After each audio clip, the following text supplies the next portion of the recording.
From Bowling Green State University and the Institute for the Study of Culture and Society, this is BG Ideas.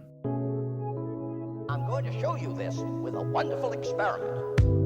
You're listening to the Big Ideas Podcast, a collaboration between the Institute for the Study of Culture and Society and the School of Media and Communication at Bowling Green State University. I'm Jolie Sheffer, Professor of English and American Culture Studies and the Director of ICS. As always, the opinions expressed on this podcast are those of the individuals involved and do not necessarily represent those of BGSU or its employees. Bowling Green State University and its campuses are situated in the Great Black Swamp in the lower Great Lakes region. This land is the homeland of the Wyandot, Kickapoo, Miami, Potawatomi, Ottawa, and multiple other Indigenous tribal nations present and past who were forcibly removed to and from the area. We recognize these historical and contemporary ties in our efforts towards decolonizing history, and we thank the Indigenous individuals and communities who've been living and working on this land from time immemorial. Joining me in the studio are Kathryn Nagle and Heidi Nees Carver as we talk about telling Indigenous people's stories through theater and how to work past being overshadowed. They're joining us today as part of the In the Round series, which is sponsored by the School of Art, the Department of Theater and Film, and other units across BGSU's campus. Kathryn Nagle is an enrolled citizen of the Cherokee Nation. She was the inaugural executive director of the Yale Indigenous Performing Arts Program. Nagle is one of the country's most produced Native playwrights, having written and produced 14 plays, including Sovereignty. She's also one of the leading lawyers in the United States advocating for tribal sovereignty. Heidi Nees Carver earned a PhD in theater from Bowling Green State University. She's currently an assistant professor of theater in the Department of Theater and Film and has taught classes in multiple genres of theater. She's also published on the outdoor historical dramas put on by the Cherokee Heritage Center in Tahlequah, Oklahoma. Thank you, Kathryn and Heidi, for joining me today. Thanks for having us. Thank you. I'd like to start with a little bit of background. So, Kathryn, where did you or how did you first get interested in theater, and particularly in relation to issues of social justice and community activism? Wow. Well, I'm trying to think. I mean, I was always interested as a kid in telling stories. So, I used to do theater camps, and I auditioned for school plays. I used to, as like a 4-year-old, I was very obsessed with Frosty the Snowman, and I used to reenact the scene where Frosty melts every day. I thought I was Karen. So, and if anyone doesn't know, she's the one who cries when Frosty dies. So I've always loved storytelling and always wanted to be in plays and things of that nature. And I guess I really saw myself as an actress until, I got to college, and it was very hard to get cast in the plays because there were so many people who were better than me. And I wrote my first play in college, and that was a really, really incredible experience. It got produced by a student theater group on campus, and I think from that point on, I knew that I wanted to continue to write plays. I don't think I ever thought I would be able to work professionally as a playwright. I just knew that this was something I wanted to do. And I, quite honestly, didn't really think about theater as a means of social change and justice, I would say, until I started working on violence against Native women and the Violence Against Women Act specifically, because, I think looking back now, all of my plays have some sort of very social justice political bent. But then again, I think plays by white straight men that try to perpetuate the hierarchy also have a political bent. It just happens to be, hey, let's keep the status quo in place. So I think all plays are political. I think all works of art are political. I wrote plays because I felt like the community I was in at the time, the stories I was writing were of the community. And it wasn't really until about 2013 when I was working on the Violence Against Women Act when I really strategically in my mind was like, okay, as a playwright, I'm going to write a play. And the purpose of this play is to get Congress to restore tribal jurisdiction. So it was from the get-go, it was a very political purpose. And I think that the success of that play, and of course that play was a part of a much larger movement. So it's not like my play is what changed the law, but it became sort of a rallying cry for a lot of people in the movement. And I think it also provided healing because, again, this movement is made up of survivors. That process, I think, really opened my eyes to how theater is one of the most effective tools we have for creating social change. And that also really got me thinking about how performances like Red Face contribute to dehumanizing our people. It's like, wow, when we tell real stories, look at what can happen.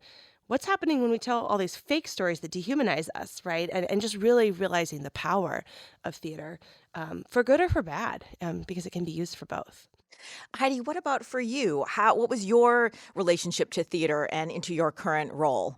Well, very similarly, as a kid, I was very shy, but I loved like acting things out. Um, and so you watched Frosty. I watched a show called Kids Incorporated, and my dream was to be on Kids Incorporated. But yeah, I loved performing, and when I went to undergrad as an acting major.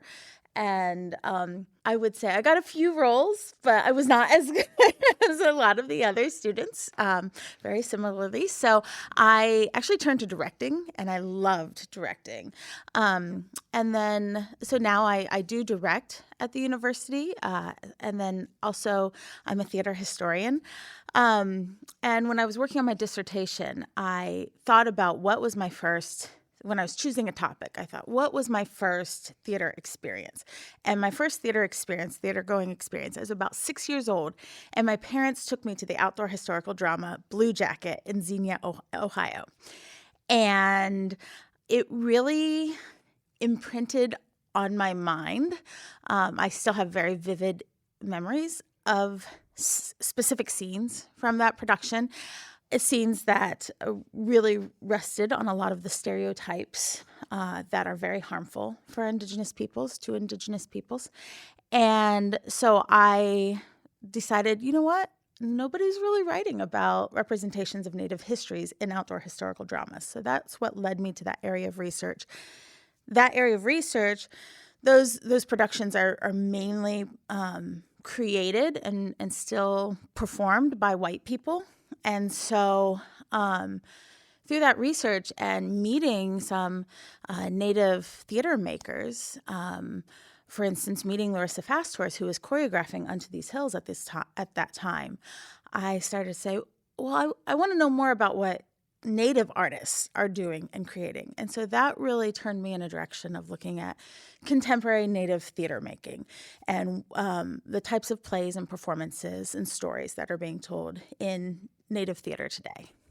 That relates to another question I was going to ask about who was particularly influential for you as a playwright. But maybe I want to turn that around to say, in terms of Indigenous creators, are there folks that you would like people to know more about that you think are doing really tremendous work? Absolutely. I mean, first and foremost, Larissa Fasthorse has numerous plays that are phenomenal, but she's about to be or is the first Native woman playwright to have a play on Broadway. So this is a very exciting moment for us in Native theater. So Larissa Fasthorse, and then there's so many. I'm not going to be able to name them all, but I'll just and you never want to say you're listing your favorites because then the person you forgot to say that day.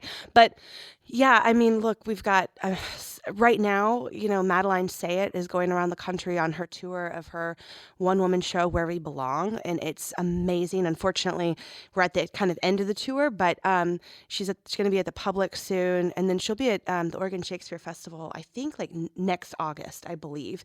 Delana Studi is a phenomenal actress and also a phenomenal playwright, and she has a one-woman show called And So We Walked, and it's my personal favorite play that I've ever seen in my whole life. I say that I'm probably a little biased because she's Cherokee and it's a very Cherokee-centric story. I mean, it's a Cherokee story, so it feels deeply personal to me. And but it is one of the best pieces of theater I've ever seen in my life. We have so many Native writers and playwrights who came before us. I think of Bill Yellowrobe, who recently walked on, and I think of like Spider Woman Theater, who continues to produce amazing work. And then I think of playwrights like Suzanne Schoen Harjo, who have plays and also have, this whole history of doing incredible guerrilla theater in the streets in New York and DC, in the 60s and 70s, and all of her work and how that kind of laid the groundwork. And, people know about Joy Harjo because she was the first, Native U.S. Poet Laureate. She's also a playwright, and she has an incredible play that I don't know if it's public information yet, but I'll just say there's going to be an announcement soon that it's going to have a really awesome staged reading at a theater in the Northeast. That's going to be sort of workshopped in partnership with one of America's most famous playwrights. And so I don't know if I can say it yet because I don't know. Maybe it's already been announced and I'm just an idiot and I haven't seen it. But just be on the lookout for Joy Harjo and a special reading coming up soon with a theater in the Northeast. And, then we've got sort of younger playwrights that are like just really making their mark, like Tara Moses, who's absolutely incredible. Maddie Easley is a Wyandot playwright. So since we're on the Wyandot's ancestral territory, I think it's good to familiarize ourselves with some playwrights of those tribal nations. And I was going to say Ty Defoe. Oh, yes. Is an amazing artist. And Native Voices at Theate, which is a theater company in Los Angeles. I should mention Vera Bedard, who is an incredible playwright. She's Tlingit from Alaska and does a lot of work with Perseverance Theater and many other theaters as well. But yeah, Native Voices at Theate is an important place to look. They work with countless Native playwrights, and you can read about their work. And then they have a whole what do you call it, repository or archive of Native plays. And so you can reach out to them and say, we'd really like to read some Native plays, and they'll share them with you. Mary Kathryn, one of your plays is called Sovereignty, and the concept of sovereignty is a really crucial one. Could you explain for our listeners sort of what that term means to you and how it refers both to the world of legal rights, but also these ideas of cultural representation? Yeah, absolutely. So, sovereignty is a very important concept. Our tribes had sovereignty before the United States existed, and wherever our tribes are today. So, for instance, Cherokee Nation, we were historically in what is now known as Georgia, southeastern Tennessee, western North and South Carolina. Our sovereignty predates Oklahoma, predates Georgia, predates Tennessee, predates all of it, right? And if you ask different Indigenous people, they're going to say, someone might say, well, sovereignty is when I speak my language, or sovereignty is when, we grow the wild rice that our ancestors have grown here for time, since time immemorial. Or, if you're Muskogee Creek, you might say sovereignty is when I participate in ceremony at the Chukotlako, which is the stomp dance. And, sovereignty can mean so many different things, but it is the inherent right to self-govern, and inherent in that right is to be who we are. Because part of the way the United States tried to eliminate tribal sovereignty was to erase who we are as Indigenous people. That was why we had boarding schools where kids were beaten almost to death, and sometimes to death, if they spoke their Indigenous language. That's why so many of the United States policies have been geared towards assimilation, because the idea was if you erase culture, then you can erase tribal sovereignty. And then with no sovereignty, you have no tribal nations. And without tribal nations, you have no Native Americans, right? And the goal was we don't want Native Americans. So sovereignty is so critical. And if you think about it, states have sovereignty. The United States has sovereignty. The United States wouldn't have sovereignty if it wasn't for tribal nations. When the United States became the United States, to every other nation in the world, that was a joke. They were this crazy, stubborn teenager that had rebelled against its parent. And I think a lot of people were like, okay, yeah, right, But George Washington, one of the very first things he did to signal to the rest of the world, hey, we're a legitimate nation, was to say, we're signing treaties with tribal nations. Just like you, France, just like you, Great Britain, just like you, Spain, we're doing it too. And they went, and the very first treaty they signed was with the Delaware Lenape Nation. Then they turned around, and after they ratified the new U.S. Constitution in 1790, they signed the Treaty of New York with the Muskogee Creek Nation, and then on and on and on and on and on. And that was how they said to the rest of the world, we have sovereignty. We're engaging in the sovereign act of signing treaties with another sovereign. And so the irony is that the United States used our sovereignty to legitimize the sovereignty of the United States, and now they seek to destroy it. So what does that mean for us today? It's, fighting to preserve tribal sovereignty is how we fight to deal with violence against Native women, because if our nations can't protect our women in our own homes or our children in our own homes, then our people become the most vulnerable in the United States, and that's why we're the most vulnerable. So, this connection between sovereignty and safety and culture they're all connected. And I think that's why when the United States wanted to eliminate tribal nations, they attacked our culture and our women as a means to eliminating tribal sovereignty. And I think that what you are speaking about also, to tie it back to representation, right, in entertainment and art and media, I think a lot of times people don't understand why something is offensive. They don't understand why. When I say people, a lot of times white people, right? We don't understand why red face is offensive. Like there's this knowledge, okay, it's offensive, but I'm not sure why. Or, okay, the Halloween costumes are offensive, but I'm not sure why.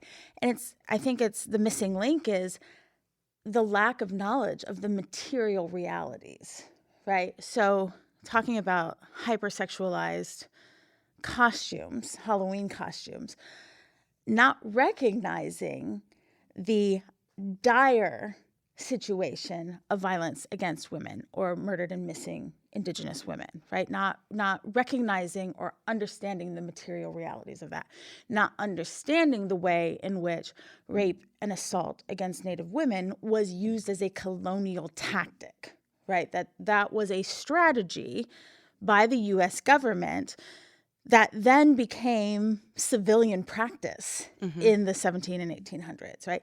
And I'm gonna credit Mary Kathryn here. Mary Kathryn and Sarah Deer have an amazing article about the return to Worcester that was published in the Harvard Journal of Gender and Law. And this is a piece in which you can really see Mary Kathryn's strength as a storyteller, right? Because I'm not a lawyer, but I was able to read that article and understand it clear as day. And for me, that connected a lot of those dots.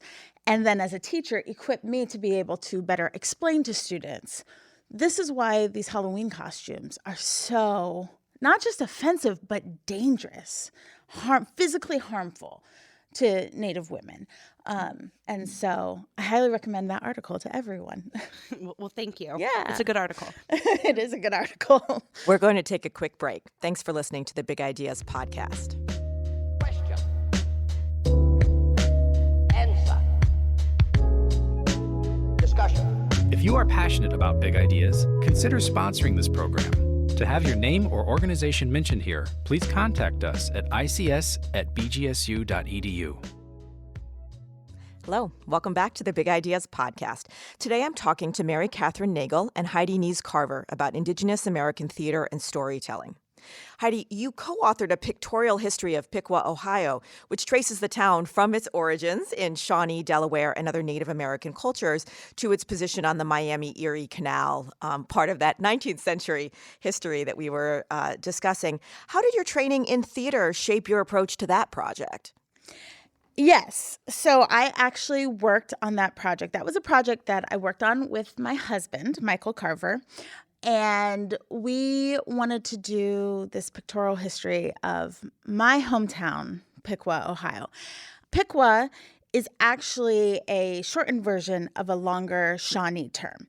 And the Shawnee term comes from the phrase that Piqua refers to as he rose from the ashes. And so it comes from Shawnee stories in history.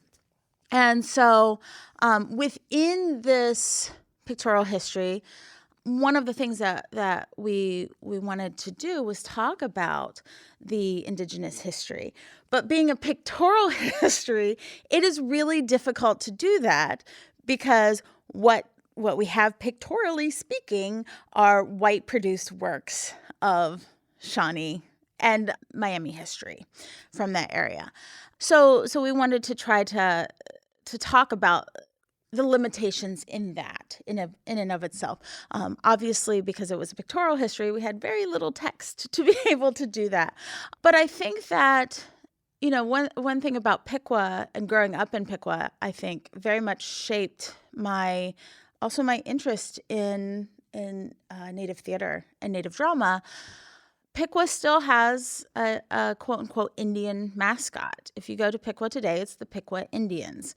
The image of the mascot itself is actually very much a stereotypical Plains construction, does not reflect what a culturally accurate depiction of Shawnee culture, right? And to be honest, I'm not sure how many people in Piqua would know when we say Piqua Indians, what tribes we're even specifically talking about when we're talking about that region. And so that has the ways in which those kind of generalities and stereotyped images growing up in Piqua have shaped my thinking and also made me realize as I've become older, again, those gaps, right? Or just flat out misrepresentations and errors, and how that affected the ways that I understood or thought I understood Native histories and cultures. I'm wondering if this is an opportunity to kind of call back to the role of storytelling for both of you and theater as one form of storytelling. I think the law is probably another form of storytelling as well.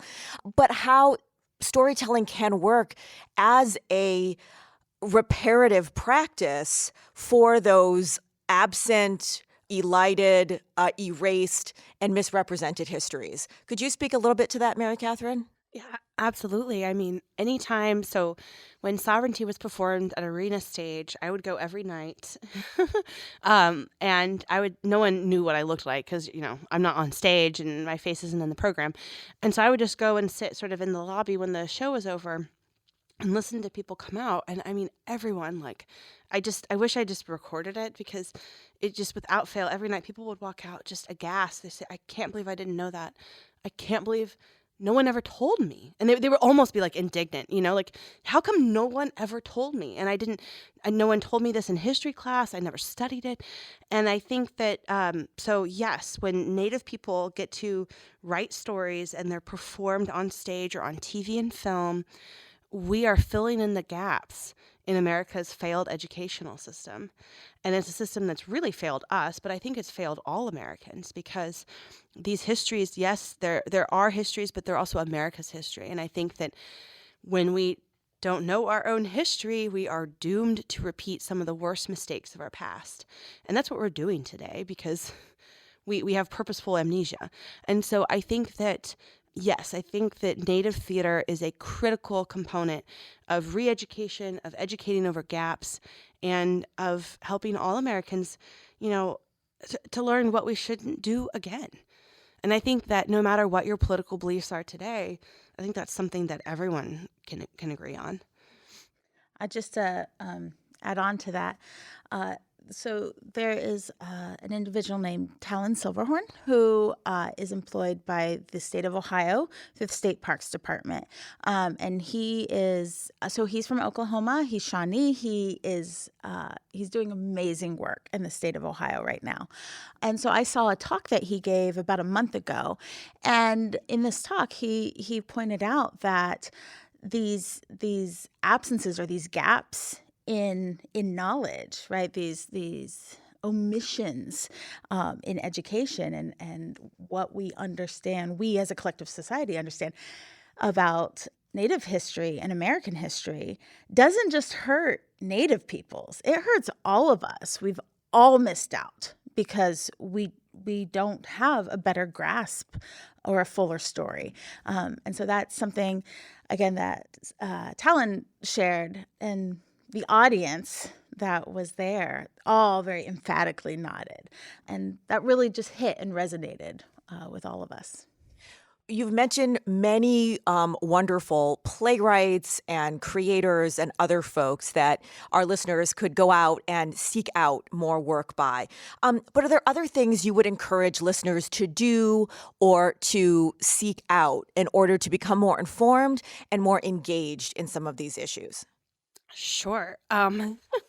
There's so much where to start. I think that figure out what tribal nation historically cared for the land that you now live on, and make a connection with them. We're still here. So we may have been removed on a Trail of Tears, but we're still here. And so, what was just mentioned about Talon, the Shawnee tribe still exists, right? And in fact, there's the Shawnee tribe, the Eastern Shawnee tribe, and the absentee Shawnee tribe, all in Oklahoma. But All three of them are great. Reach out, talk to them, familiarize yourself with them. The Lenape, who came through Ohio as well on their Trail of Broken Treaties, have the Delaware Nation in Oklahoma as well as the Delaware Tribe. A lot of our tribes got broken up. We have the Cherokee Nation and the Eastern Band Cherokee and the United Keetoowah Band, all three very legitimate, Cherokee tribes that, because of colonization and genocide, got broken up into three different sovereign nations when we historically were one. So that's really important. I think, too, social media makes it easier than ever before in United States history to just inform yourself. And you can do that by following critical Native organizations that are doing critical work today. I, of course, am biased, but I think the National Indigenous Women's Resource Center is very important. They're on Twitter, on Instagram, and they're just NIWRC, like NIWRC.org or at NIWRC. I also think Illuminative does really great work. They're working to combat erasure of Native people, and you can find them on social media, just Illuminative. There's the Native American Rights Fund. They're doing a lot of work on these legal issues, and every time there's a case in the Supreme Court, they have a tribal Supreme Court project, and I'm a part of that because I'm one of the attorneys that files amicus briefs in that project. But they're doing really important work to monitor every case that goes before the Supreme Court, and they'll report out on really critical cases that are happening. Like right now, we have a case that's going to be argued on November 9th where there's a lot of industry interest in striking down the Indian Child Welfare Act because there's $1 billion industry that wants more Indian babies to go to white families because it's profitable. And so that's really alarming and problematic. And, we could use everyone's support. I think those organizations, and there's just so many more doing great work, but, that way you can sort of see what issues are happening today for Native people and get involved that way. Oh, and Native Voices at the Autry. And I will also say Madeline Sayet runs the Yale Indigenous Performing Arts program at Yale. And it's a great way for younger Native artists, if you're a younger Native artist, to get involved. They have different contests for young Native writers and actors, and they do really amazing work. I would add, I want to reinforce one point that Mary Kathryn made. And that is, in Ohio, there are no federally or state recognized tribes. That does not mean that there are not Native peoples living here in Ohio. Also, it does not mean that Ohio is not homeland still to Native people. So there are many federally and state recognized tribes that Ohio is still homeland. And so although there might be the perception of absence, it's just that. It's a perception. And also, Ohio has the highest rate of quote unquote Indian mascots. And I don't think that that is an accident, that there is a perceived absence and yet a prevalence of these very stereotyped images. And so, for people who are listening in Ohio, if you live in a town where there's a mascot, I encourage you to start thinking about that, right? And start talking about that. And what is that doing, right? Who does that serve and in what ways? And who does that harm in what ways? So that's one thing I would say. I would also say if you have the means, pay to support Native artists, right? And so if you are somewhere where there's a Native play, go see the Native play, right? Watch Prey on Hulu. Watch Reservation Dogs, right? Start watching and experiencing entertainment and art and talks and lectures that are created and given by Native individuals. And I think at local and regional levels, at least here in Ohio, I've seen an increase in the number of panels that are happening that are gathering Native speakers. Go to one of those, right? And be open to learning and unlearning and relearning. I love that answer. Yes. And because I get asked this question a lot, and I always love to say, there's a theater in your community. Either it could be your students' high school theater, it could be the community theater, it could be the professional repertory theater, in the big city near you. Have they ever produced a play by a Native playwright? Ever? Ask them. Probably they haven't. I bet you they have produced plays by Redface. Encourage them, and there are long lists. We've given them on this podcast, right? There are probably hundreds of plays they could produce by Native writers. So just encourage them to produce their first Native play. That will make a huge difference. Thank you both so much for joining me today, Heidi and Mary Kathryn. Listeners can keep up with ICS happenings by following us on Twitter and Instagram at ICS BGSU and on our Facebook page. You can listen to Big Ideas wherever you find your favorite podcasts. Please subscribe and rate us on your preferred platform. Our sound engineers for this episode were Damon, Dotson, and Jacqueline Schwartz, with audio editing by Deanna, McKeigan, and Marco Mendoza. Research was provided by Sophia Michalski, with editing by Joe Elia. Our musical intro was composed by Chris Cavera.